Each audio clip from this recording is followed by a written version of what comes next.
युद्धवान शोधते काना दिसे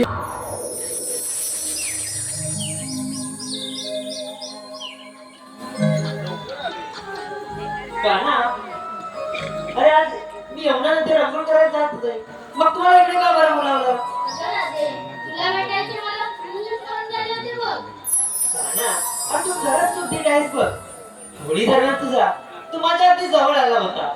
सर्वजण पाहत होते. असं पण करतं का? हा हा राजे हा. पण आता मला सांग की जेव्हा मी तुझ्या जवळ होतो तेव्हा तुला ते आवडले का? हा, चांगलं तर वाटलं, परंतु चांगलं तर वाटलं, मग मध्येच परंतु का? माझ्या मनाने माझ्या कानात सांगितले की जे राधेच्या मनाला चांगले वाटेल तेच तू कर. कृष्णाने तेच केले, ते दोघांच्याही मनाला चांगलं वाटेल. अरे कान्हा, आम्हा दोघांच्या मनाला चांगलं वाटलं, पण इतरांचं काय? जेव्हा कृष्णाची राधा खुश असेल तेव्हा त्याला इतर कोणाचीही भीती नाही बघ. वा कान्हा, हे फक्त कृष्ण सांगू शकतो, कारण तो पुरुष आहे, राधा नाही. का का नाही सांगू शकत? मी तर समजत होतो राधा आणि कृष्णामध्ये काहीच अंतर नाही. मग ही गोष्ट राधा का नाही सांगू शकत? बोल ना राधा, का नाही सांगू शकत? अरे कान्हा, मी कधी कधी असा विचार करते की मी कृष्ण आणि तू राधा असता तर किती चांगलं बरं झालं असतं. मग काय झालं असतं? मग मग मी तुझ्यासाठी हसले असते आणि तू माझ्यासारखा त्रासला असता. अरे कान्हा, राधा बनणं इतकं सोपं नाही. राधेच्या मनात कृष्णाबद्दल जे प्रेम आहे ते प्रेम अमर आहे. कान्हा, तुला माहित आहे का, तू माझ्या जवळ असलास तर माझ्या मनाला वेगळाच आनंद होतो, आणि तू माझ्यापासून दूर गेलास तर माझं मन तुझ्या भेटण्यासाठी व्याकुळ होतं बघ.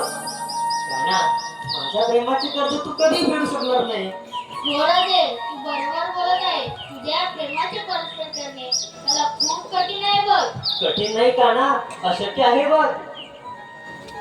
वा राधे वा, तू मला आपल्या शब्दामध्ये आपल्याच करून घेतलं.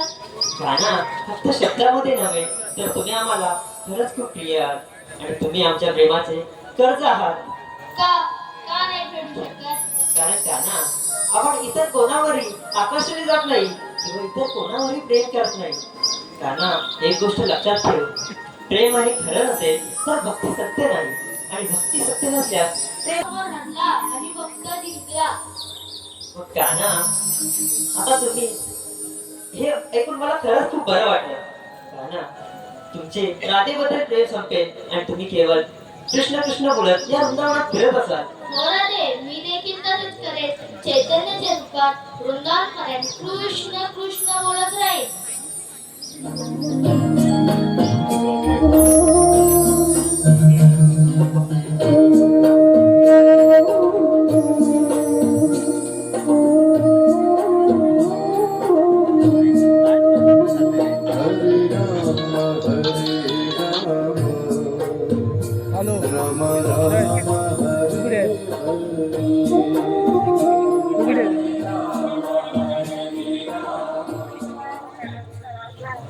काना आता मला जावं लागेल.